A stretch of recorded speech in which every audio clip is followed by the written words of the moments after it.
পবিত্র ঈদ উল ফিতরের আনন্দ প্রতিটি ঘরে ঘরে ছড়িয়ে পড়লেও সেই আনন্দের বদলে বিষাদ ছাড়িয়েছিল জুলাই গণ অভ্যুত্থানে পটুয়াখালী নিহতের পরিবারগুলোতে। প্রিয়জনদের হারিয়ে অনেকটাই স্তব্ধ ছিল পরিবারের প্রতিটি সদস্য। বাড়িতে আসলে ছেলে মেয়েদের জন্য কত কাপড় চোপড় নিয়ে আসতো, কত আনন্দ করত। এবছর আমার ভাই নাই, ছেলে মেয়ে সবাই আমরা তার জন্য অপেক্ষা করতে করতে ছেলে মেয়েরা বুঝতে, ছেলে মেয়ে দেখে না, না দেখার কারণে কাকা কই, কাকারে বিচ্ছে কাকার দেখে না। আমরা এই জন্য ঈদ এবছর ঠিক মতো কাটাইতে পারি নাই, খুব কষ্টে ঈদ কাটাইছি। স্বামীকে হারিয়ে 2 কন্যা সন্তান ও 1 ছেলেকে নিয়ে দিশেহারা স্ত্রী লাইলি বেগম 5 আগস্ট ঢাকার ধানমন্ডি এলাকার আদাবর থানার পাশে অবস্থান ছিল আন্দোলনকারীদের। চলে পুলিশের সাথে দফায় দফায় সংঘর্ষ। আর সেদিনই পুলিশের গুলিতে নিহত হন পটুয়াখালী সদর উপজেলার কালিকাপুর ইউনিয়নে টেইলার্সের কাটিং মাস্টার বাচ্চু হাওলাদার। আমার এই যে আনন্দে কত জিনিস লাগছে, আনন্দে আমার খাওয়াইছে, পড়াইছে, কাপড় চোপড় দিয়েছে, যা লাগবে দিয়েছে, ওষুধ করে খাওয়াইছে। এখন আমার মনটা একটু কষ্ট, আমার নাতিরে আছে, ওই নাতিরে আনন্দ করে, আমার মনে তো আনন্দ নেই। আমি তো কান্দে কাটাইছি, আমার মনটার কষ্ট লাগবে। নাতিরে সহায়তা করে, নাতিরে সান্ত্বনা দেয়, আমার মন লাগছে বলতে না, আমার একটা মাত্র ছেলে। সে বেঁচে ছিল, ঈদের সাথে আমরা ভালোভাবেই সব ছেলে সন্তান নিয়ে সবাই সাথে আমরা ঈদ করছি, ভালোভাবে কাটাইছি। এইবার আমাকে তো সে চলে গেছে, কেউ নাই আমাকে ঈদ তো বোঝেন তো, এই রকমের ঈদটা আমার কোনো ঈদের কোনো নেই, আমার আনন্দ ফুর্তি নাই। সবাই যে দিয়ে গেছে আমাকে যা এরমই, এইবার ওই পোলাপান নিয়ে সবাই তো আমরা কান্নাকাটি করতেছি, সবাই ঈদ তো আমাকে ওইভাবে এরকম ভালো যায় না। সে চলে গেছে, কি আমাকে কিসের আনন্দ আর কিসের কি আমরা কিসের ঈদ করবো, আমাকে ওই সব কোনো ঈদের কোনো নাই।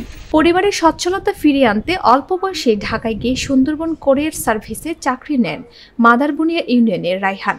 কিন্তু 5 আগস্ট ঢাকার বাড্ডা এলাকায় ছাত্র জনতার গণ অভ্যুত্থানের মিছিলে গিয়েই পুলিশের গুলিতে নিহত হন রায়হান। আমার তো মনে কষ্ট, আমার কিভাবে ভালো কাটে, আমার তো সবাই সবকিছু দিচ্ছে, আমার তো ছেলে পাই নেই, আমার ছেলে তো আর আসে নাই, আমার আর কিভাবে ভালো কাটবে, আমি তো কি করবো। বছর আমার বাবা এও কামা কি রাঁধছো, আব্বা একটা মুড় রাঁধছে, ভাত খামু, পোলাও রান্ধো, এতে কামু, এবার তো আর আমার বাবা এর কয় নেই। আমার ছেলে জীবিত থাকতে আমাকে ঈদ ঈদ নাই, আমাকে ঈদ গেছে শোকের ঈদ, কিন্তু আমাকে ঈদ এইভাবে ঈদ কাটে নেই। আমরা না খাই থাকলে, আমার বাবা যদি থাকতে, আমরা যদি না খাইয়াও থাকতাম তো সবাই একখান থাকতাম, কিন্তু আমার বাবা আজকে 6-7 মাস হয়ে গেছে, আজকে একদিন আমার দ্বারে ফোনও দেয় নাই, আর আমিও বাবার দ্বারে দেতাই নাই। কিন্তু আমাকে প্রত্যেক সেকেন্ডে সেকেন্ডে আমাকে বাবার কথা মনে পড়ে।